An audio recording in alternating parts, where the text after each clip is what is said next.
जो तानाशाही चल रही है हमारे देश के अंदर, ये मंजूर नहीं है। इस तरह का दौर 75 साल में भारत ने, यहां पे इन्होंने मेरे को जेल में डाल दिया, मनीष सिसोदिया को जेल में डाल दिया, कांग्रेस का बैंक अकाउंट अटैच कर दिया, टीएमसी को तंग कर रहे हैं, वहां पे स्टैलिन के मंत्रियों को जेल में डाल दिया, टीएमसी के।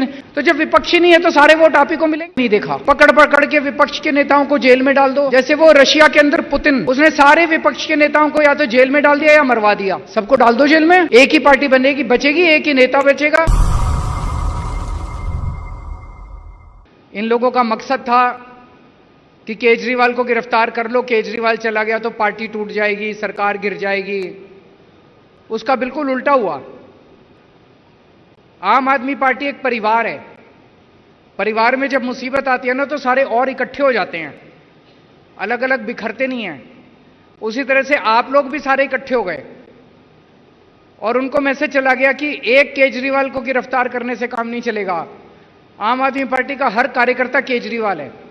हर कार्यकर्ता खड़ा होकर कमान संभालेगा और हर हालत में पंजाब को भी नहीं झुकने का देगा, देश को भी नहीं झुकने देगा। तो वो कर ले केजरीवाल को गिरफ्तार, उससे कोई फर्क नहीं पड़ने वाला, आम आदमी पार्टी को कुछ नहीं होने वाला। अंदर जब मैं ये सुनता था तो मुझे बहुत हौसला मिलता था कि ये जो यात्रा हमने शुरू की है, जो चिंगारी शुरू की है, ये बुझने नहीं वाली। अब मैं रहूं ना रहूं, जिंदा रहूं ना रहूं, उसे कोई फर्क नहीं पड़ने वाला। अब ये जो बैठे हैं, एक एक आदमी एक एक 100 केजरीवाल बन के आगे निकलेगा और आगे बढ़ेगा। जेल में भी इन्होंने मुझे तोड़ने की बहुत कोशिश की। मान साहब आते थे, मान साहब पंजाब के मुख्यमंत्री हैं, मैं दिल्ली का मुख्यमंत्री था, हूं, इस्तीफा नहीं दिया था मैंने। जेल मैनुअल में लिखा हुआ है कि अगर सुपरिंटेंडेंट चाहे तो कमरे में दोनों की मीटिंग करा सकता है, उसमें लिखा है, प्रोविजन है। यहां से पंजाब पुलिस और मान साहब का कार्यालय लिख के भेजता था कि पंजाब के सीएम आ रहे हैं दिल्ली के सीएम से मिलने के लिए, लेकिन इन्होंने कमरे में मीटिंग नहीं कराई मेरी इनके साथ। वो जेल होती है ना, जेल की जाली के इस तरफ और इस तरफ, एक तरफ मैं, एक तरफ मान साहब, हम जेल की जाली के इधर और उधर खड़े होकर बात करते थे। इससे क्या साबित करना चाहते हैं? उनको लगता था कि केजरीवाल की बेइज्जती कर रहे हैं। केजरीवाल की इन छोटी छोटी चीजों से बेइज्जती नहीं होती। जब तक भारत माता का सिर ऊंचा है तब तक केजरीवाल का सिर ऊंचा है। केजरीवाल अलग नहीं है भारत माता से। मेरे को शुगर की बीमारी है, इंसुलिन लेता हूं, 20 साल से शुगर की बीमारी है और 10 साल से इंसुलिन ले रहा हूं मैं। जब मैं जेल में गया मेरा इंसुलिन बंद कर दिया इन्होंने। मेरी 300 350 क्रॉस कर गई शुगर। मैं कई बार इनसे मैंने मिन्नतें करी, मेरे को इंसुलिन दे दो, इंसुलिन नहीं दिया इन्होंने। अगर कई दिन तक शुगर ज्यादा रहे तो फिर आदमी का किडनी लीवर खराब हो जाता है।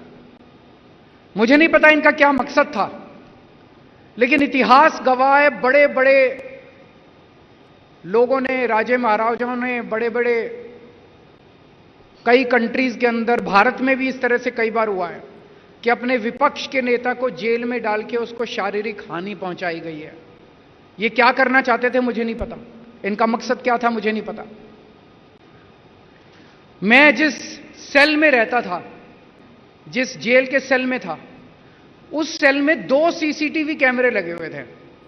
2 कैमरे, 24 घंटे मैं कितने बजे उठा, कितने बजे बाथरूम करने गया, बाथरूम में कितनी देर रहा, फिर कितने बजे निकला, टॉयलेट में कितनी देर रहा, कपड़े बदले, फिर टीवी देखा नहीं देखा, खाना कितने बजे खाया, क्या खाया। 13 ऑफिसर, 13 अफसरों के कमरे में मेरे सीसीटीवी कैमरे की फीड जाती थी, उनके टीवी के ऊपर आता रहता था। और 13 अफसर 24 घंटे मेरे को मॉनिटर कर रहे हैं। आप सोच के देखो, अगर आपको पता चले कि आपको कोई आदमी 24 घंटे मॉनिटर कर रहा है, आप कैसे जियोगे? आदमी होता है ना कि अपना रिलैक्स कर रहा है, कुछ भी कर रहा है, सोने का मन किया सो गया, जागने, अगर आपको पता चले 24 घंटे कोई देख रहा है मेरे को, जीना मुश्किल हो जाता है। और मुझे बताया गया कि एक फीड उसकी पीएमओ में जाती थी। पीएमओ में भी 2 टीवी लगे हुए थे जिसके ऊपर वो मॉनिटर कर रहे थे कि केजरीवाल सेल में क्या कर रहा है। तो इन्होंने पूरी तरह से तोड़ने की कोशिश की। पर मैं अपना मेडिटेशन करता रहता था, किताबें पढ़ता रहता था, मेरे को इनसे कोई परवाह नहीं है।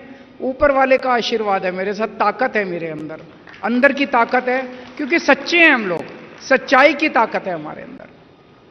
अब मैं आप लोगों से विनती करना चाहता हूं, मेरे को भी निकलना है, मेरी फ्लाइट भी है। कल आए थे हम लोग, दरबार साहब गए, मत्था टेका, बहुत बहुत आशीर्वाद मिला, बहुत आनंद आया। उसके बाद दुर्गाना मंदिर गए, अब राम तीर्थ जाएंगे, आशीर्वाद लेंगे। यही बड़े बड़े संतों का, भगवान का आशीर्वाद है जो हमारे साथ है, और तो हमने क्या कमाया है। तो बस ये कहना चाहता हूं कि 10 दिन रह गए, 10-12 दिन रह गए, खूब मेहनत करनी है। ये 13 की 13 सीटें आपको जीतनी है। 2 तारीख को मेरे को सरेंडर करना है, मैं वापस जेल जाऊंगा। 4 तारीख को जिस दिन नतीजे आ रहे होंगे, मैं जेल के अपने सेल से टीवी देख रहा हूंगा।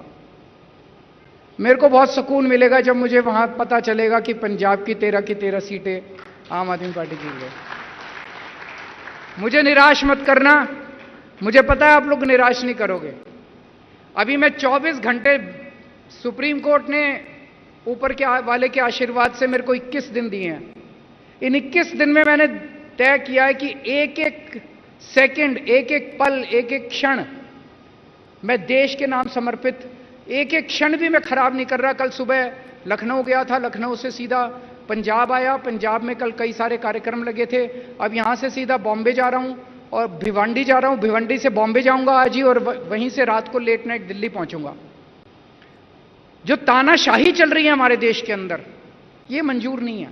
इस तरह का दौर 75 साल में भारत ने नहीं देखा कि पकड़ पकड़ के विपक्ष के नेताओं को जेल में डाल दो। जैसे वो रशिया के अंदर पुतिन, उसने सारे विपक्ष के नेताओं को या तो जेल में डाल दिया या मरवा दिया, और चुनाव कराए। 87% वोट मिल गए, 87%। तो जब विपक्षी नहीं है तो सारे वोट आप ही को मिलेंगे। यहां पे इन्होंने मेरे को जेल में डाल दिया, मनीष सिसोदिया को जेल में डाल दिया, कांग्रेस का बैंक अकाउंट अटैच कर दिया, इसके टीएमसी को तंग कर रहे हैं, वहां पे स्टैलिन के मंत्रियों को जेल में डाल दिया, टीएमसी के सबको डाल दो जेल में। एक ही पार्टी बनेगी, बचेगी, एक ही नेता बचेगा, जनतंत्र तो नहीं बचेगा, देश तो खत्म हो जाएगा। हमें ये नहीं होने देना। हमारे देश के अंदर ये जो जनतंत्र है, ये हमारी सबसे बड़ी ताकत है। हमारा बाबा साहब अंबेडकर का जो संविधान है, ये हमारी सबसे बड़ी ताकत है, इसको नहीं होने देना। इसके लिए अगर जान भी देनी पड़े ना, तो जान दे देना आप लोग।